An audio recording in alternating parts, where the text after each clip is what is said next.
Amid increasingly hostile threats from China, news outlets are reporting that Nancy Pelosi will go ahead with a visit to Taiwan despite efforts from the Biden administration to warn her off the stop. Tingting Liu, a foreign affairs correspondent with the Taiwanese news channel TVBS, reported that sources had told her Pelosi will be arriving in the capital Taipei on Tuesday night.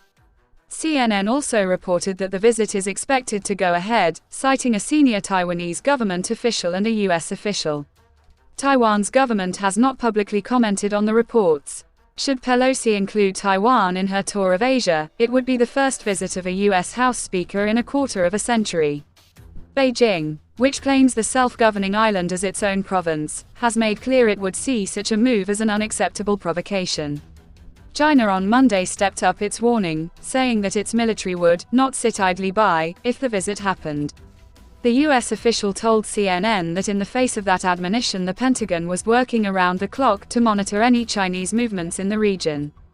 Pelosi's potential visit at a time of heightened tension with China is a fraught matter for both the U.S. and Chinese.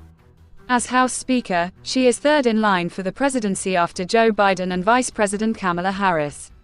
From the Chinese perspective, a visit from a lawmaker so closely linked in constitutional terms to the presidency increases the offense.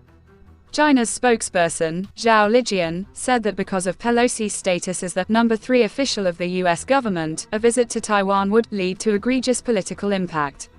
The China's People's Liberation Army (PLA), the world's largest military, on Monday celebrated the 95th anniversary of its founding.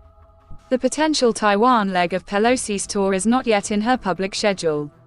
If she proceeds with the visit, it will be the first for a U.S. House Speaker since Newt Gingrich traveled there in 1997. Beijing protested against the trip but eventually swallowed its irritation.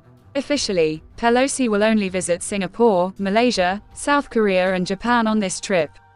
But Michael McCaul, Texas Republican and senior member of the House Foreign Affairs Committee, and Democrat Anna Eshoo told U.S. media last week that Pelosi had invited him to Taiwan. Both declined due to a scheduling conflict.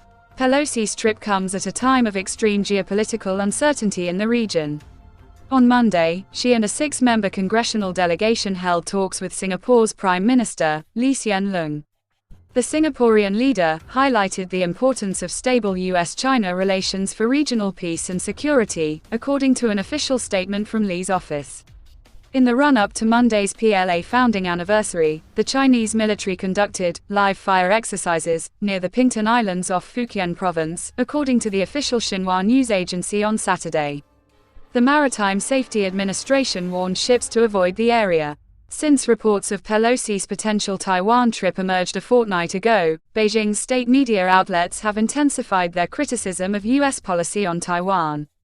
In the last few days, Chinese diplomats have also repeated China's stance, reiterating Beijing's One China principle on social media. George Yin, a distinguished fellow at the Center for China Studies at National Taiwan University in Taipei, said the U.S. faced a strategic dilemma when it came to stabilizing the Taiwan Strait. On the one hand, the U.S. needs to signal its support for Taiwan, particularly since China often portrays the U.S. as a paper tiger who does not have the resolve to come to Taiwan's aid, Yin said.